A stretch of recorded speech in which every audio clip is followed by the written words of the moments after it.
जय श्री माता जी।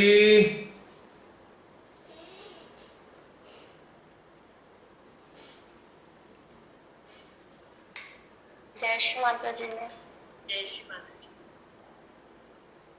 लगता है ज्यादा ही जुड़ गए अंदर।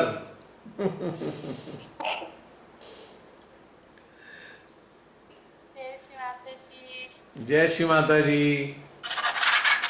अपने वीडियो को भी क्लिक कर दीजिए। अभी अंतर ध्यान है आप सभी।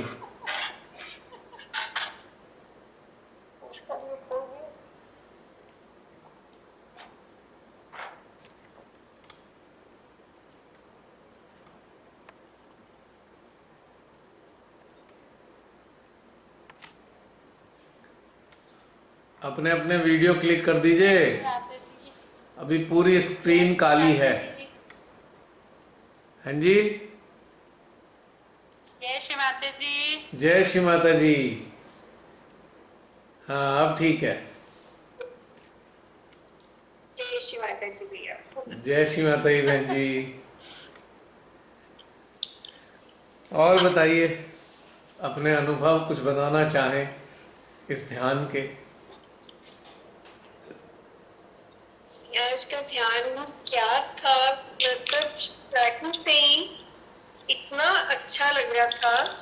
तो ऐसे लग रहा था कि मेरे तो विशुद्धि पर ऐसे फील हो रहा था जैसे इसकी सारी नसें कोई खींच कर ऊपर को ले जा रहा है, इतना खिंचाव था।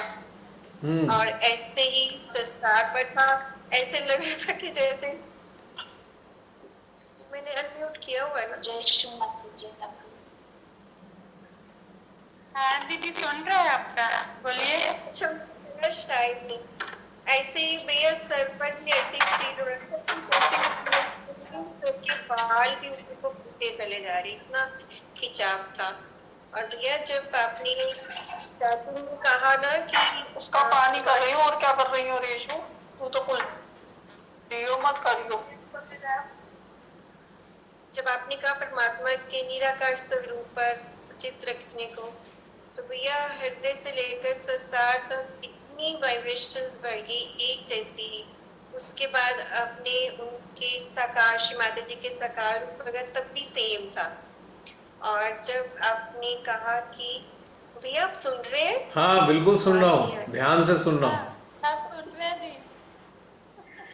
और जब आपने कहा कि अपने अस्तित्व पर, अपने अर्थ पर चित्र रखो, तो भैया ऐसे लगा मेरे हृदय में और भी पहले से ज्यादा जॉय आ रहा है। और कुछ हृदय से अच्छी अच्छी चीजें बाहर आ रही हैं बहुत तेजी से। बहुत अच्छा लग रहा था उस वक्त। और उसके बाद आपने कहा था कि क्या आपके उस अक्स में श्री माता जी है, तो उस वक्त भी भैया वही हृदय से संस्था तक बहुत तेज वाइब्रेशंस आई। और उसके बाद आवाज 2 मिनट के लिए कुछ नहीं मैं सुन पाई क्या उसके बाद हुआ। ये बहुत था अच्छा। और उसके बाद जब नया सेशन स्टार्ट हुआ नेक्स्ट जो, उसमें भैया इतना ऐसे लग रहा था कि परमात्मा और हमारे बीच की जो, मतलब सब कुछ जो दूरी खत्म हो गई है वाकई हम उसमें। और वो तो हमारे अंदर है ही, और हम उसमें पूरी तरह से डिसॉल्व हो गए हैं। और उसको मैं ऐसे महसूस कर रही थी कि हम अपने दिन में जो भी काम करते हैं उसमें जो हमें जॉय आता है, जो जिस तरह से हम करते हैं, तो उसमें हर चीज में, हर घटनाक्रम में उनका अक्स हम देख रहे हैं। हर वक्त हर चीज में उन्हीं का अक्स दिखाई देने लग गया। तो उस वक्त यही बस फीलिंग हो रही थी कि जैसे परमात्मा और हम बस पूरी तरह से हम उनमें डिसॉल्व हो गए हैं। बहुत वाइब्रेशन थी भैया, आज ऐसे लग रहा था जैसे वाइब्रेशंस का एक शावर जो है ना, वो ऊपर से नीचे को गिर रहा है, ऐसे था। बहुत आनंद दिया आज ध्यान में। ये श्री माता जी ने आपको इतना अच्छा अनुभव कराया। Very good, very nice. देखिए ध्यान है क्या। ध्यान वास्तव दीदी में, ध्यान वास्तव में आनंद का ही तो स्वरूप है। निरानंद, ध्यान का जो पर्यायवाची है वो निरानंद ही तो है, ऐसे समझ लीजिए।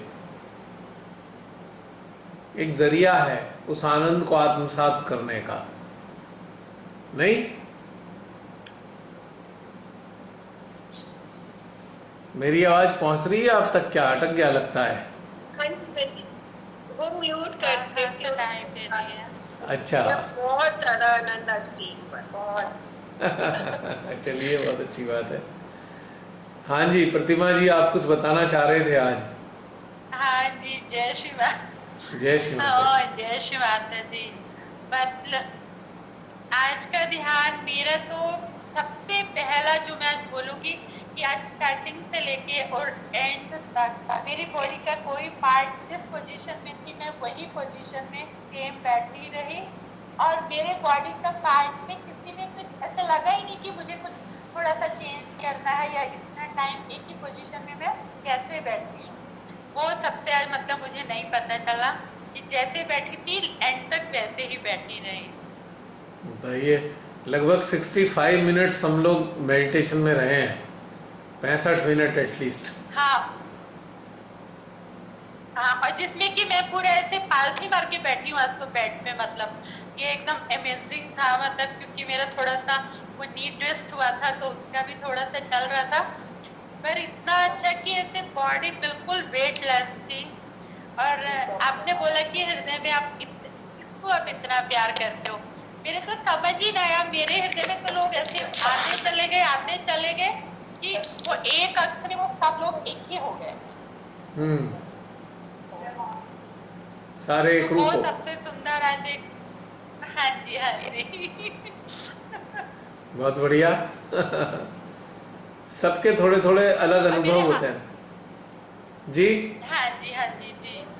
उनका सब विशुद्ध, आज आप अपना भी एक्सपीरियंस बताइएगा। मेरा दिल कर रहा है कि आज आप भी अपना एक्सपीरियंस शेयर कीजिए, खास करके जब परमात्मा के अंदर हम अपने अक्स को महसूस करते हैं, उसका एक्सपीरियंस भैया हमारे साथ शेयर कीजिएगा।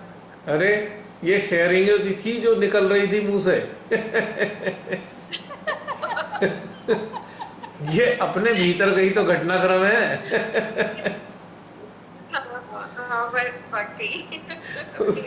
वो घटनाक्रम मेरा ही तो है, अंदर से जो चल रहा होता है। Right right right. ठीक है।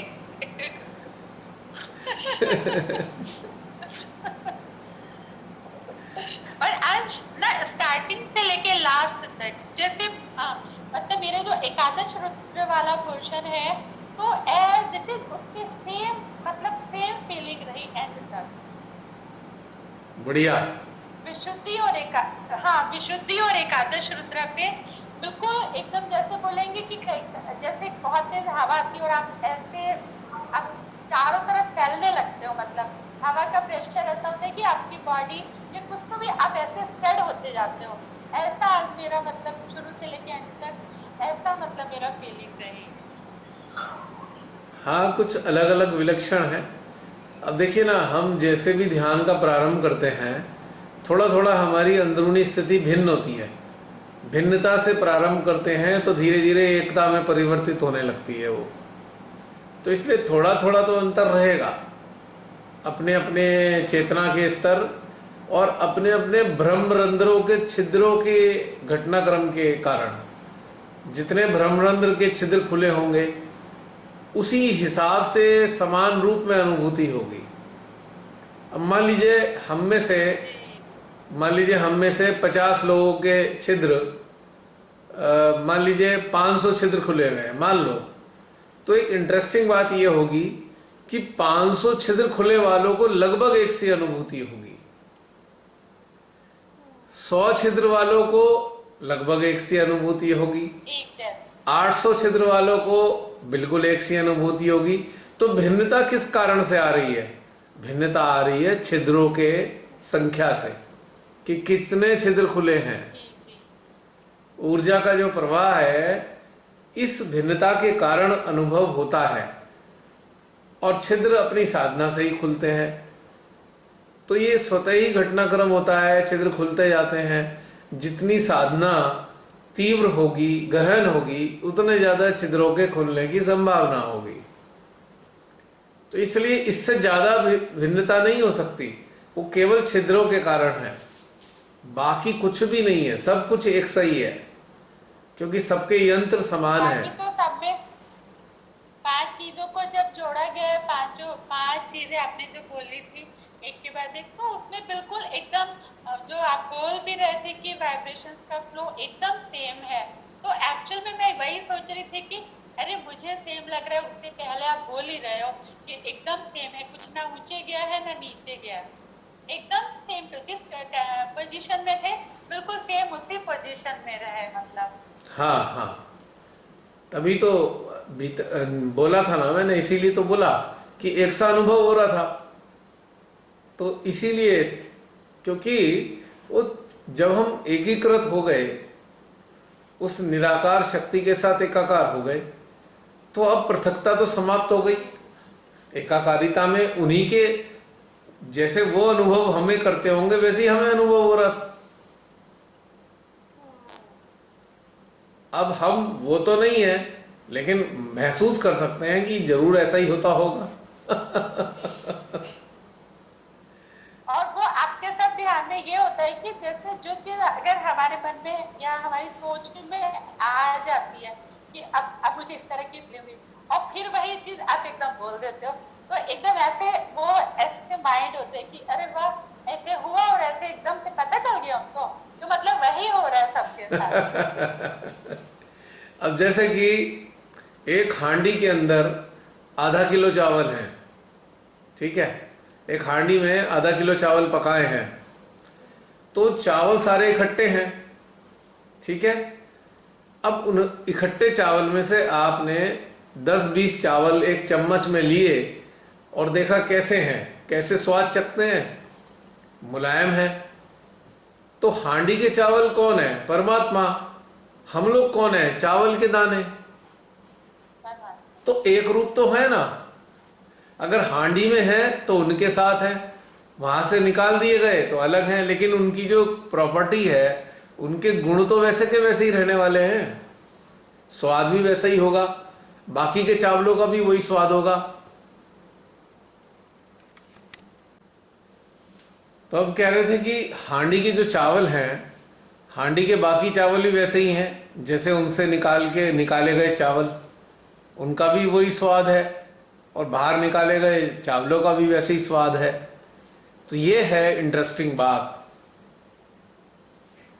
इसीलिए एक सा अनुभव होने लगता है, एक सा। अब हांडी के निकाले हुए चावल फिर दोबारा हांडी में डाल दीजिए, फिर उनमें रल मिल जाएंगे। तो ये एक इसकी ब्यूटी है एकाकारिता की। वही है कि ध्यान में अगर आपको इतना खूबसूरत, आपको इतना इतना ऐसे लगता है कि, तो ऐसे लगता है कि कितनी देर तक हम लोग अभी ऐसे इसी उसमें रह सकते हैं। हाँ, निश्चित रूप से। वो तो अगर इसे 2 घंटे भी बढ़ा सकते थे, कोई ताज्जुब की बात नहीं है, क्योंकि स्थिति एकाकारिता की बनी हुई थी लगातार। तो 2 घंटे और भी बैठे रहते, कोई फर्क नहीं पड़ता, कोई फर्क नहीं पड़ता, 2 घंटे और भी निकल जाते। और मुझे लगा कि आज जल्दी सेशन खत्म हो गया क्या? सेशन तो तभी खत्म होगा वैसे ही, जैसे होना है। मुझे लगा कि इतने रोज तो लेट ही होता है, पर आज तो बहुत ही जल्दी हो गया, मतलब होने के बाद फील हुआ। एक्चुअली क्या हुआ कि आज के सेशन में मैक्सिमम लोग शून्यता की स्थिति को प्राप्त हो गए। अब जहां शून्यता में आ जाते हैं, जहां शून्य हुए वहां माइंड हट गया, और माइंड हट गया तो काल का प्रभाव भी समाप्त हो गया। माइंड से काल है, माइंड ना रहे तो काल भी समाप्त हो जाता है। तो ये जो माइंड की जो एब्सेंस है, ये समझ लीजिए एक ऐसा जोन क्रिएट करता है जहां टाइम का कोई प्रभाव नहीं रह जाता। यानी कि ये जो मिनट हैं, ये काउंटेबल नहीं है हमारी लाइफ में। मान लीजिए हमारे जीवन काल, मान लीजिए 70 साल का है, ठीक है, और 70 साल में हम प्रतिदिन, 70 साल का है हमारा, और हम दैनिक जीवन में रोज 1 घंटा शून्य में रहते हैं, शून्य में, तो आपको आश्चर्य होगा कि ये जो शून्य है ये हमारी आयु में काउंट नहीं हो रहा है। इंटरेस्टिंगली, अच्छा। यस, ये काउंट नहीं हो रहा है। यह आयु आयु स्पर्श नहीं कर रही है इस चीज को। आयु का प्रभाव इस 1 घंटे पे नहीं होगा। इसीलिए साधकों की आयु बहुत लंबी हो जाती है। जब जब मानव देह मन से संचालित होगी तो मन पर आयु का प्रभाव होगा। जब अमन की अवस्था होगी तो आयु का प्रभाव समाप्त हो जाएगा, या ये कहिए आयु में, एजिंग में पॉज आ जाएगा। एजिंग में पॉज, जैसे हमारी हर पल आयु बढ़ रही है, लेकिन किस दौर में, किस अवस्था में? जब हम मन की अवस्था में मौजूद हैं, और जब मन से परे हो गए तो ये पॉज आ गया। उस वक्त आयु बढ़ नहीं रही है, जहां की तहां रुक गई। इंटरेस्टिंगली, तो साधक साधिका जो होते हैं ज्यादातर, अगर अच्छे स्तर पे आ रहे हैं तो बहुत लंबी आयु को प्राप्त होते हैं, क्योंकि ये कई घंटे पॉज के हो गए हैं और वो आयु में जुड़ ही नहीं रहे हैं। ये पहली बार बताया है तथ्य मैंने, फर्स्ट टाइम। मैं यही बोलने वाली थी, मैंने कहा ये बात मुझे आज पहली बार पता चली है। सुना तो बहुत बार है कि आयु लंबी होती है और आप अपनी एज से 10 साल कम लगते हो अगर आप ध्यान धारणा में रहते हो तो, पर एक्चुअल में उसका ये मतलब घटनाक्रम ये है। ये घटना के वो आज अच्छा भी लगा सुनने को कि हाँ, कभी मैंने ऐसे कभी जब से ध्यान से जुड़ा हूँ तब से कभी नहीं बताया मैंने आज तक, पहली बार बताया जा रहा है, ये समझ लीजिए इस विषय पे। मैं भी जब से आपसे जुड़ी हूँ तब से बहुत सारी चीजें मुझे भी याद ही रहती हैं, तो इसलिए मेरा एकदम क्लिक हुआ कि ये बात शायद कभी अभी तक नहीं, कभी नहीं आई। तो नहीं गई है। तो लंबी आयु के लिए ध्यान सर्वोत्तम है। प्राचीन काल में, हमारे प्राचीन काल में क्या, आज भी हमारे जो बुजुर्ग हैं हमें आशीर्वाद देते हैं, 100 साल जियो, शतायु का आशीर्वाद मिलता है ना हमें। हाँ जी, हाँ जी। तो उस आशीर्वाद में क्या छुपा होता है? अप्रत्यक्ष रूप में यही छुपा होता है कि आप ईश्वर के साथ एकाकार रहिए, तभी आप लंबी आयु को प्राप्त, तभी आप लंबी आयु को। वैसे अगर उसकी दृष्टि से देखा जाए, एस्ट्रोलॉजी क्या कहते हैं, ज्योतिष के हिसाब से 120 वर्ष की आयु मानी गई है, 120 ईयर्स। और आपको पता ही होगा, जो सुना होगा, कहीं पढ़ा होगा कि श्री कृष्ण जी की आयु 120 साल से ऊपर रही है। 120 ईयर्स से ज्यादा श्री कृष्ण जी जिए थे। अब ये नहीं पता वो 124 साल बताया या 129 साल, इतना मुझे याद नहीं है, लेकिन ये बताया गया है कि 120 साल से ऊपर की आयु रही है श्री कृष्ण जी की। और यहाँ पे शुक्रताल वाले जो एक वो थे ना, शुक्रताल वाले बाबा जी, वो भी योगी थे, उनकी आयु 128 वर्ष रही। कल्याण देव महाराज जी 128 ईयर्स जिए, जो ये शुक्रताल है मुजफ्फरनगर के पास में। तो ये साधना का परिणाम है। साधना के कारण, अगर साधक साधिका की इच्छा ना हो संसार त्यागने की, और उनका यह है कि चलो हम इस संसार के लिए कार्य करते रहें, तो आयु बहुत लंबी हो सकती है, 100 साल पार कर जाएगी आयु। बस यही है, बशर्ते कि ध्यान में कम से कम 1.5 से 2 घंटे ध्यानस्थ अवस्था में बीतते हों, तो ये घंटे काउंट नहीं होंगे, काउंट नहीं होंगे ये घंटे। अब सोचिए 365 दिन में मान लीजिए हमने 1 घंटा रेगुलर ध्यान में रहे, निर्विचारिता में, शून्य अवस्था में, तो 365 घंटे हो गए ना। और 365 घंटों को यदि 24 से डिवाइड कर दिया जाए तो कितना हो जाएगा? कितने दिन बढ़े? आप ही बताइए। नहीं, मैं तो वैसे ही बता रहा हूं, वो तो कैलकुलेट करना पड़ेगा। इतना दिमाग बढ़िया नहीं है कि इतनी जल्दी कैलकुलेट कर दूं। मेरा कहने का मतलब ये है कि कितना हो गया। देखिए कितने दिन बढ़ाए, हर साल बढ़ गए ना, कुछ दिन आयु बढ़ गई ना। और यही स्थिति है कि अगर आप 4 घंटे रहते हैं तो डबल स्थिति में आपकी आयु बढ़ गई, क्योंकि ये शून्य, और ये 0 आवर्स हैं, ये 0 आवर्स डिवाइन के आवर्स हैं, यानी कि ईश्वरीय साम्राज्य के घंटे हैं ये, जहां पर आयु का प्रभाव समाप्त हो जाता है। यानी कि भगवान ने, ईश्वर ने मन हमारे साथ जोड़कर हमारी आयु निर्धारित कर दी। Interesting fact. मन जोड़कर आयु का निर्धारण कर दिया। इंटरेस्टिंग बात है ये। और मन से जब अमन होने लगे तो आयु अपने आप ही बढ़ने लगी। ये जब ध्यान में आदमी आनंद एक बार उठाएगा, 1 घंटा बैठा, आधा घंटा, फिर वो अभ्यास हो जाता है, तो फिर रोज उसको और ज्यादा देर तक बैठने को मन होता है, क्योंकि वो तब तक इतना हिलती नहीं है, तो फिर आदमी बैठा ही रहता है जब तक कोई आके बुलाए नहीं या 2-4 बार आवाज नहीं लगाए या कुछ भी होगा। बिल्कुल। तो इस आनंद में फिर ऐसे धीरे धीरे समय बढ़ते जाता है। बिल्कुल। एक बात इतनी मजेदार है ना ये, जैसे कि अब हमारे नक्षत्र हैं, नक्षत्र के मुताबिक सारे नक्षत्रों की जो आयु है, यानी कि महादशा है, वो 120 साल की होती है। सारे प्लैनेट्स की जो महादशा है वो भी 120 साल में काउंट होती है, 120 ईयर्स में।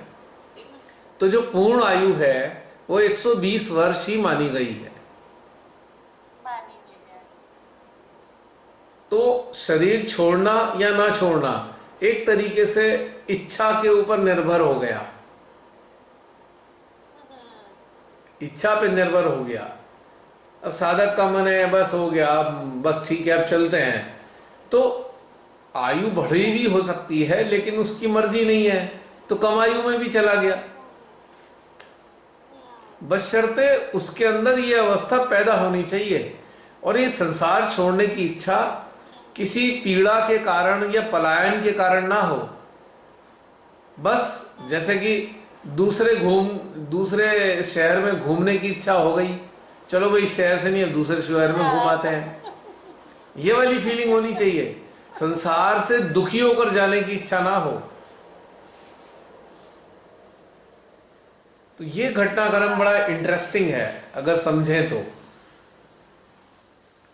जो दीर्घायु है उसके पीछे रहस्य ही ये है, सबसे बड़ा रहस्य है।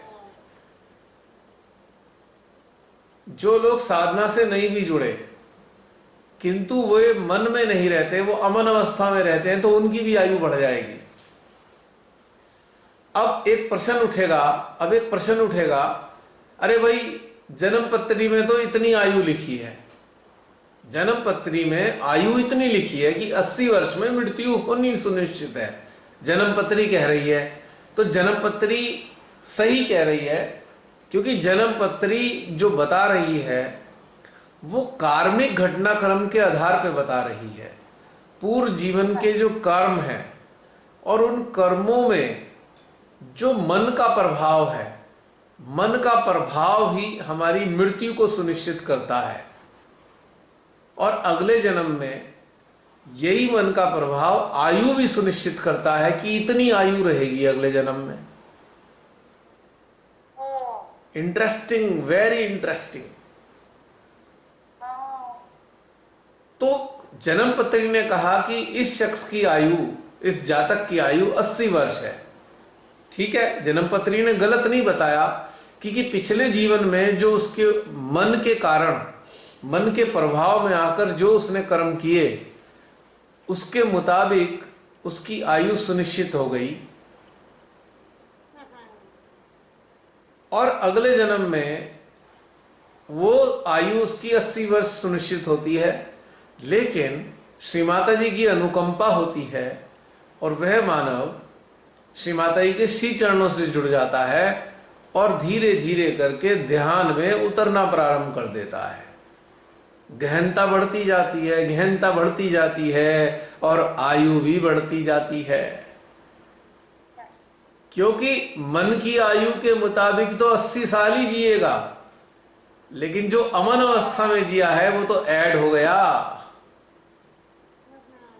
तो उसकी आयु 100 साल भी हो गई। इंटरेस्टिंगली,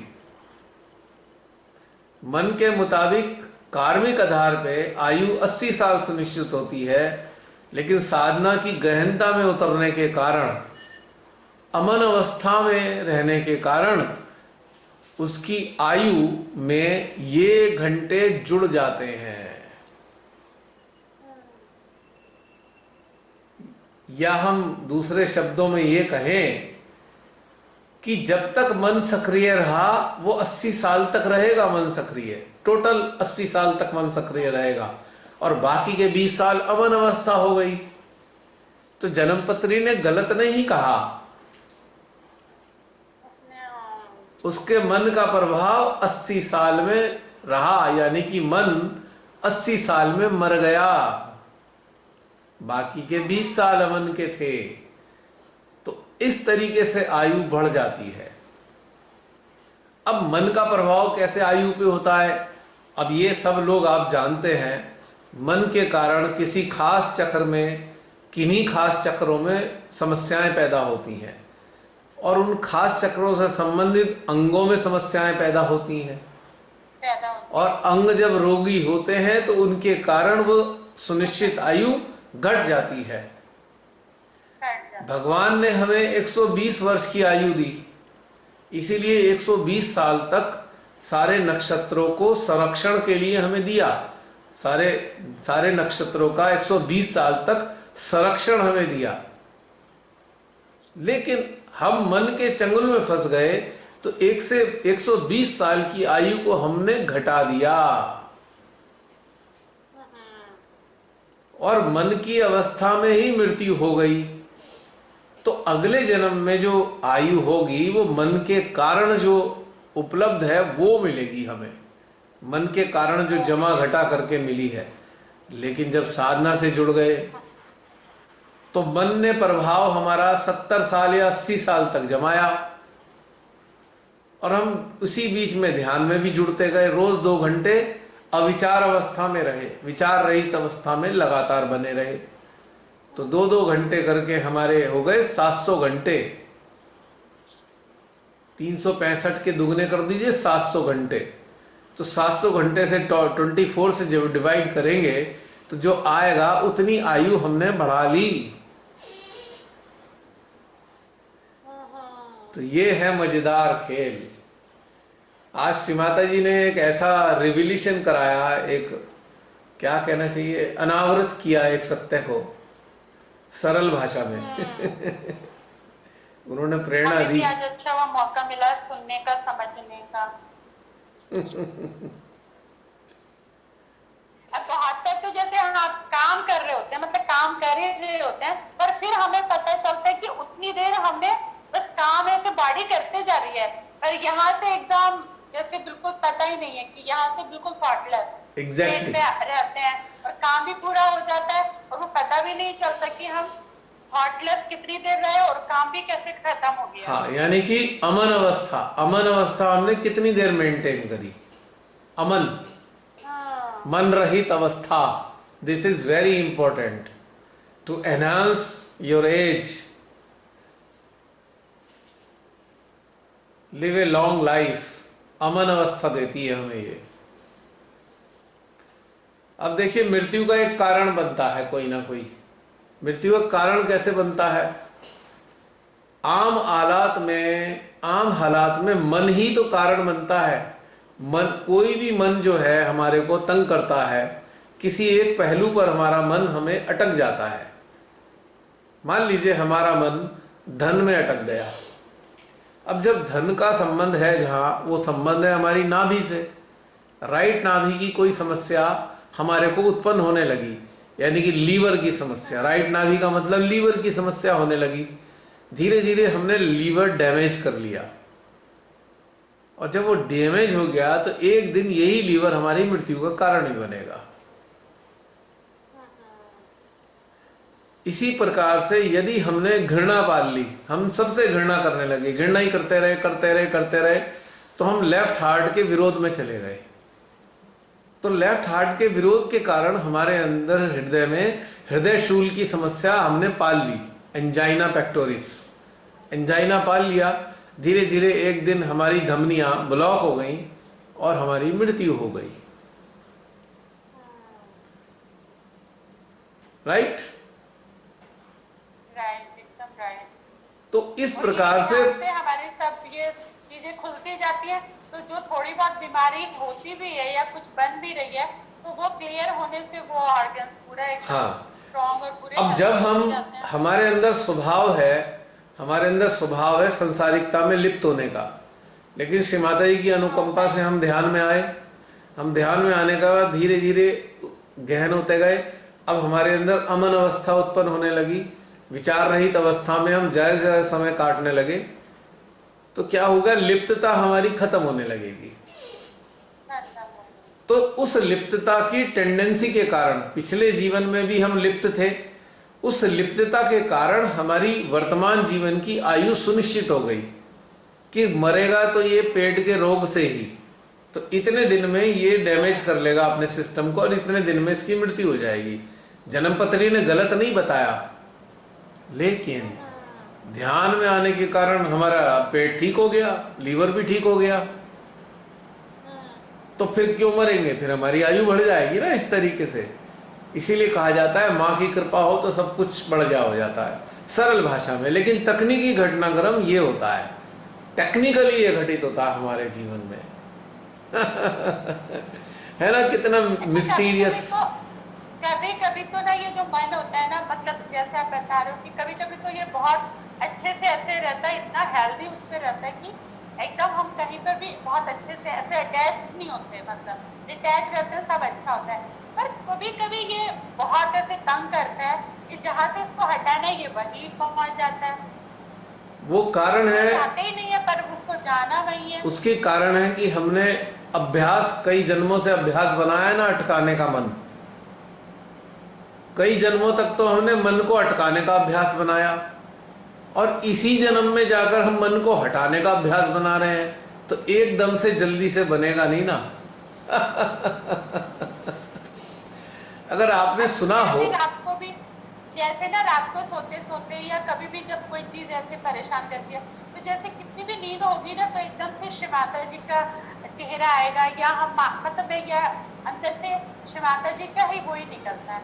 तो ठीक उसी समय वो जो जिस व्यक्ति से ये जिस विचार से हमें पीछा छुड़ाना है, वो भी उसी समय आता है। मतलब कि अब समझ में नहीं आता कि श्री माता जी को करे पर ये भी पीछे पीछे आ रहा है, उसको भी वहां नहीं रहना है। मतलब एक्चुअली क्या होता है कि जब हम श्री माता जी का स्मरण करते हैं तो ऊर्जा बढ़ती है। तो ऊर्जा की बढ़ी हुई दिशा में ही हमारे मन की ग्रंथियों से विचार नष्ट होते हैं। जब ऊर्जा बढ़ेगी तो तभी तो विचार डिसॉल्व होंगे। माँ की ऊर्जा जल के समान है और विचार समझ लीजिए नमक के समान है। तो माँ का ऊर्जा रूपी जब जल मिलेगा तो मन की ग्रंथि रूपी नमक धीरे धीरे घुलना प्रारंभ होगा। इसीलिए वो घटनाक्रम साथ में होता है, विचार भी होते हैं और माँ की उपस्थिति भी होती है। राइट राइट, ये तो मैं अभी थोड़ा मेरे साथ हो रहा है आजकल। तो मैं उसी चीज पे मेरा हो रहा है कि मैंने कहा जब श्री माता जी को जितना अंदर से वो उनकी मतलब प्रे है या कुछ भी माँ में जितना चित्त पूरा जाता है, तो ये विचार भी चले चले वहीं पर ही आजू बाजू भी रहता है, पता नहीं। ये वो इस उनके इस तुरंत इसी वहां कारण पे से आ ना जाते हैं भाई। समाप्त होने के लिए आया है ना, अपने आप को मिटाने आया है ना। जैसे कि हम दीपक जलाते हैं और दीपक के चारों तरफ कई बार मच्छर आ जाते हैं, पतंगे, और जल के मरने लगते हैं। तो विचार भी समझ लीजिए पतंगों के समान है और माँ की ऊर्जा अग्नि की लौ के समान है। जब ये ऊर्जा रूपी लौ प्रज्वलित होती है तो ये पतंगे रूपी विचार इसमें जल के भस्म हो जाते हैं। तो उसी वक्त विचार तो आने निश्चित है ना, नष्ट होना है उन्हें। तो इसलिए विचारों से नहीं परेशान होना चाहिए, बल्कि जागरूक ये रहना चाहिए, बल्कि जागरूक ये रहना चाहिए ये ऊर्जा बनी हुई है ना, ऊर्जा बनाए रखें, विचार समस्या नहीं है। तो ये विचार अपने आप इस ऊर्जा की लौ में आके अपने आप को समाप्त करते चले जाएंगे। आप देखिएगा जब ये ऊर्जा की अनुभूति हो रही होती है तो विचार जो आता है वो आता है और समाप्त हो जाता है, रिपीट नहीं होता है कभी भी। और रिपीट कब होगा? जब ये ऊर्जा नहीं होगी तो रिपीटेशन होता रहेगा इसी विचार का। ये इंटरेस्टिंग पहलू है। हाँ ये तो सही बात है, ये तो मेरा अनुभव है। वही वो बता तब उस समय वो विचार के ऊपर तब शिव माता जी की ऊर्जा कोई ऐसे रहता है कि हे माँ अब कहाँ हो, क्यों नहीं आ रही हो जल्दी, क्योंकि ये इस विचार ने इतना तंग करके रखा है, तो आप ऐसे तो इतनी जल्दी आ जाती हो, अभी आपको बुला रही हूँ सब करे तो अभी आप नहीं आ रही हो। तो शिव माता जी के साथ एक अपना चलता है। बुलाने की जगह महसूस करिए उन्हें, क्योंकि माँ जो है हमारी माँ श्री माता जी इमोशन से हटे हुई हैं, इमोशन से परे हैं, फीलिंग में समाई हैं। श्री माता जी अनुभूति में रहती हैं, इमोशन में नहीं रहती। तो इमोशन हटा दीजिए, फीलिंग को ले आइए सहस्त्रार हार्ट में, खट से आ जाएंगी। आप भावुक होकर बुलाते हैं मन से तो तब नहीं आती, क्योंकि इमोशन से नहीं आएंगी वो। हाँ राइट, ये तो बात, वो तब विचार होते हैं तो आदमी इमोशनली होता है, और Exactly. वो इमोशनल में माँ को कि पता नहीं सब कहाँ चले गए हैं, अभी तो कोई भी। अब आप देखिए ना, सेंटर्स में या कहीं भी जब भी लोग ध्यान में बैठते हैं, माँ से बातें करना शुरू कर देते हैं इमोशनल होके। रोज बातें करेंगे, रोज एक समस्या के लिए कहेंगे, लेकिन समस्या जाती नहीं, क्योंकि माँ को अनुभव तो किया ही नहीं है, इमोशन से कोई फायदा है नहीं। तो माँ को अनुभव करना है ऊर्जा के रूप में, तब फटाक से खा जाएगी, सारे विचार खा जाएंगी उनकी शक्ति। कुंडली की जो ऊर्जा है जब सहस्त्रार पे स्थापित हो जाती है तो समझ लीजिए ऑल आउट का काम करती है। ऑल आउट जैसे सारे मच्छरों को मार देता है ना उसकी महक, जैसे वो टीवी पे ऐड दिखाते हैं ना, ऑल आउट मच्छरों को खाता है मुंह खोल के, तो समझ लीजिए कुंडली की ऊर्जा भी विचारों को खा जाती है। तो ध्यान में सबसे महत्वपूर्ण क्या चीज है? सबसे महत्वपूर्ण अनुभूति है, इमोशन नहीं है, भावनाएं नहीं है। भावनाएं इंपॉर्टेंट नहीं है, अनुभूति इंपॉर्टेंट है। भावना एक बार तो काम करती है कि जब आपका आत्म साक्षात्कार नया नया होता है, जब नए नए आप जुड़ते हो, उस वक्त भावना आपकी श्री माता जी के प्रति होती है, उनसे डिमांड करते हैं, तो ये उस वक्त तो भावना काम करेगी, बाद में भावनाएं काम नहीं करती। व्यर्थ है भावनाओं को प्रकट करना। अनुभूति प्रेजेंस की ऊर्जा के रूप में करनी चाहिए, तो फिर बहुत मजा आएगा। अच्छा, एक क्वेश्चन मेरा नहीं है, मतलब किसी और का है, पर वो मुझे भी समझ में नहीं आ रहा कि उनको कैसे बताना है। एक है, ऐसे यहाँ नहीं रहती है, ब्रॉड में रहती है वो, पर उनका क्या है ना, बहुत पुरानी है, मतलब बहुत ही बचपन से शायद वो श्री माता जी के साथ रही है, ये सब उनका है। पर वो हमेशा, मतलब उनका क्या है कि वो हमेशा कॉल करके वो हमेशा क्वेश्चंस पूछती हैं कि आप दीदी ऐसे बताओ, मुझे तो श्री माता जी ने ये बोला है कल सपने में, फिर मुझे ये बोला है, तो आप वाइब्रेशंस चेक करो। और जो उनकी प्रॉब्लम है वो केवल मतलब सांसारिक होती है, मतलब तो मुझे समझ में नहीं आता कि वो श्री माता जी के बारे में उनको पूछना है कि उनको वो प्रॉब्लम, अगर वो प्रॉब्लम के बारे में पूछना है तो जब शिव माता जी ने उनको सब सपने में बता ही देती है, वो बोलती हैं मुझे सब सपने में बताती हैं शिव माता जी आके, फिर वो मुझसे क्या पूछती हैं, तो मतलब मैं क्या बोलूं उनको। सच्ची बताऊं, वो अपना समय व्यर्थ कर रही हैं, बस she is wasting her time, अच्छा, बस।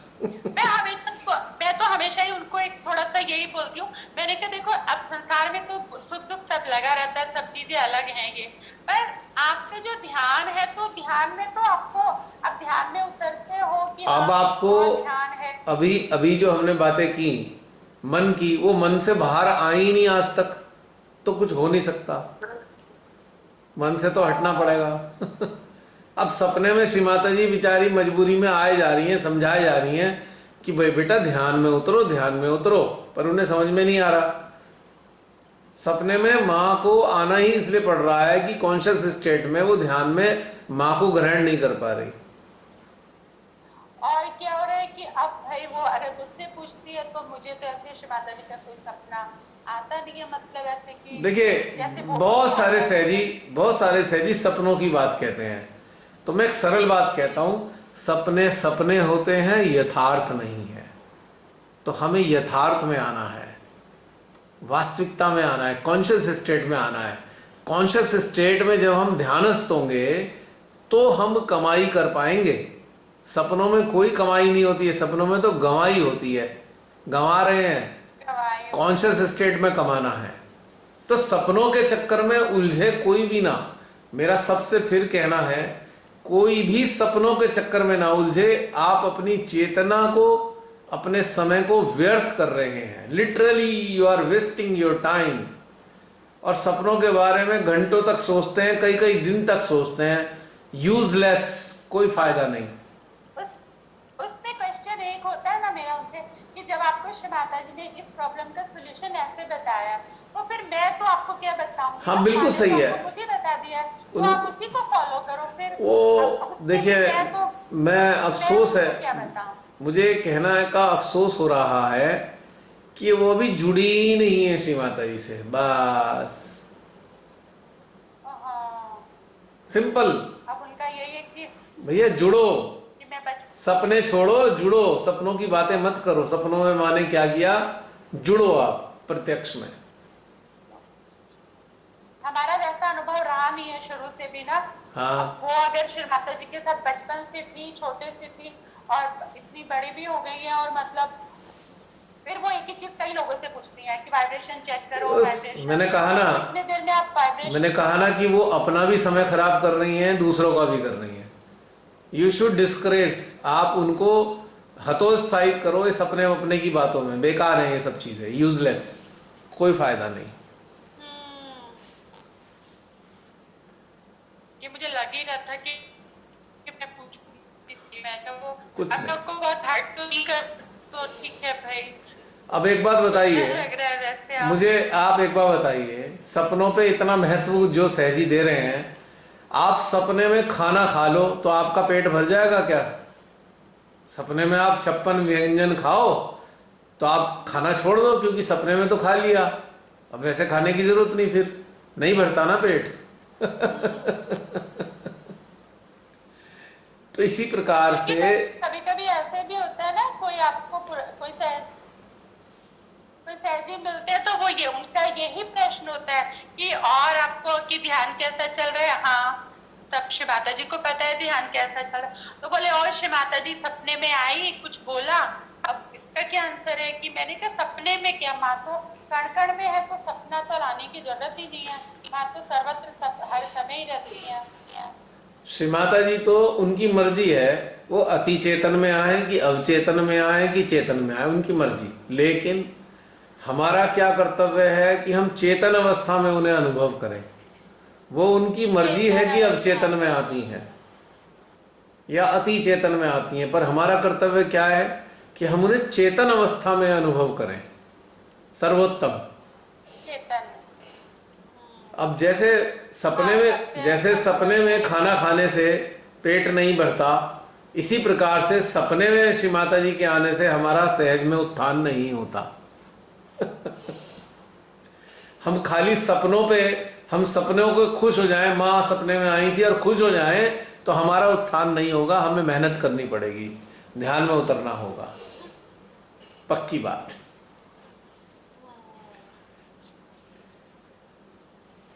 और बहुत सारे सहयोगी की ये समस्या है, सपने ही सपने, सपने ही सपने, तो कोई फायदा नहीं है। बेहतर है सपनों से बाहर निकले, वास्तविकता में आए और अभ्यास बनाए, तभी कुछ कल्याण होगा, अन्यथा कोई कल्याण नहीं होगा।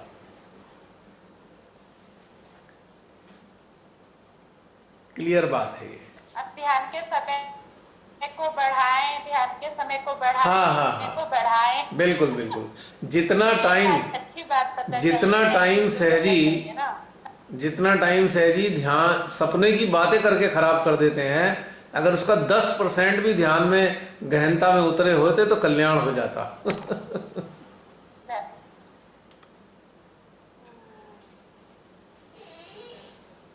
तो मेरा तो सभी से यही कहना है कि सपनों को छोड़ो और सत्य को अपनाओ यथार्थ में, चेतन अवस्था में, जागृत अवस्था में, तभी कुछ लाभ होने वाला है, वरना कोई लाभ नहीं होने वाला। कभी कभार की बात है, अनुभूति वाले भी आप एक सही अच्छी बात चलिए कि फीलिंग्स में श्री माता जी का इमोशंस के साथ उनको नहीं मतलब फील करेंगे तो देखिए इमोशन प्रारंभिक अवस्था में तो ठीक है कि हमें तब तक फीलिंग नहीं आती है, फीलिंग नहीं आती है तब तक इमोशन ठीक है। इमोशन जब फीलिंग आनी शुरू हो जाए, इमोशन सेल्फ की तरह, गाड़ी में सेल्फ की तरह काम करता है। अब सेल्फ में चाबी एक ही बार घुमानी है, बार बार घुमाते थोड़ी रहेंगे गाड़ी चलते हुए।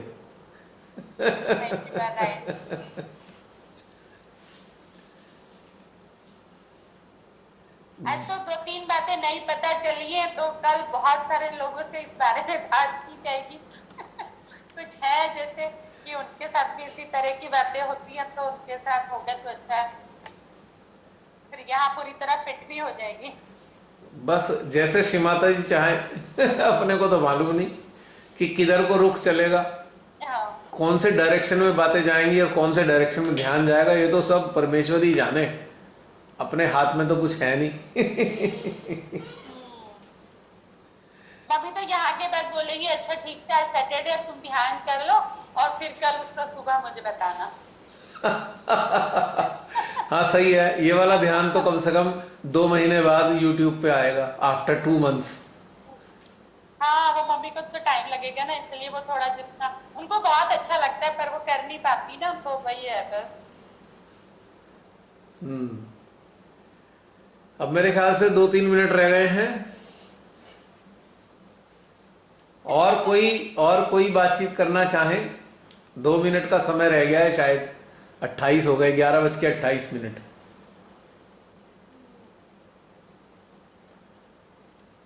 है कोई आप में से बातचीत करना चाहे? सब शांत हैं। हाँ, आज थोड़ी सी इंटरेस्टिंग बातें रिवील हुई है ना, अच्छी कुछ बातों का, इंटरेस्टिंग बातों का रिवीलेशन हुआ है आज। आम कंडीशन में होता नहीं ना ऐसी बातें। अब ये उनकी मर्जी होती है श्री माता जी की, कैसे कैसी चीजों को रिवील कराना चाहे वो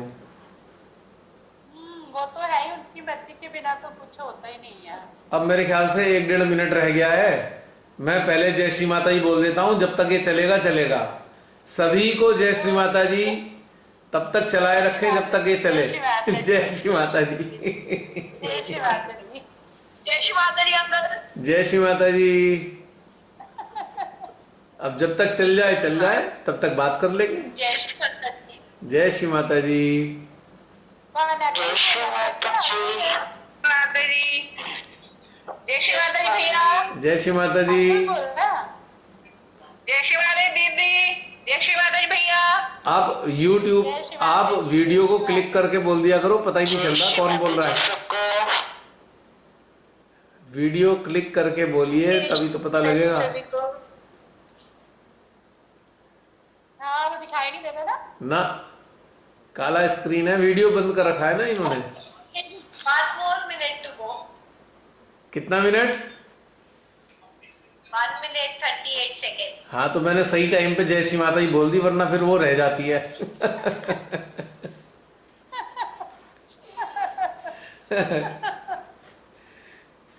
चलिए, आज मजेदार बातें हो गई चलिए, सबको आपस में। बहुत सारा प्यार श्री माता जी ने। हाँ, इतना सुंदर एकदम हमारा सेमिनार हुआ, ध्यान रहा, सब लोग अपना थॉटलेस स्टेट में रहे बहुत देर तक। तो ये श्री माता जी का प्यार है जो हमेशा वो आंचल से ढक के रखती है बच्चों को। देखिए, भला हो इस कोरोना का, इस कोरोना ने जूम सेशन शुरू करा दिए।